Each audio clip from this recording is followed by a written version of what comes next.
আল্লাহ ডাক দিয়ে বলে, বান্দা তুই যতই নামাজ পড় আর যতই সিজদা কর, তোর ঠিকানা জাহান্নাম। এ কথা শুনে বান্দাটি বলতেছে, আলহামদুলিল্লাহ। আল্লাহ বলে, এই বান্দা, জাহান্নামের কথা শুনে কেউ আলহামদুলিল্লাহ কয়? বান্দা বলে, আল্লাহ, জাহান্নামের মালিকও তুমি, জান্নাতের মালিকও তুমি।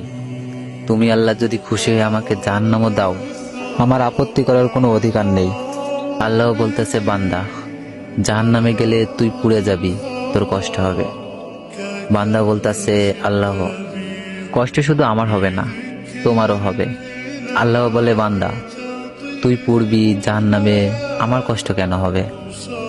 বান্দা বলে, আল্লাহ, মায়ের কোলে সন্তান যদি পানিতে পড়ে যায়, তাহলে দুনিয়ার কোনো মাই যেমন দূরে দাঁড়িয়ে থাকতে পারে না, দৌড়ে গিয়ে বাচ্চাকে কোলে নেয়, আমার বিশ্বাস ওই মায়ের চেয়ে কোটি কোটি গুণ দয়া তোমার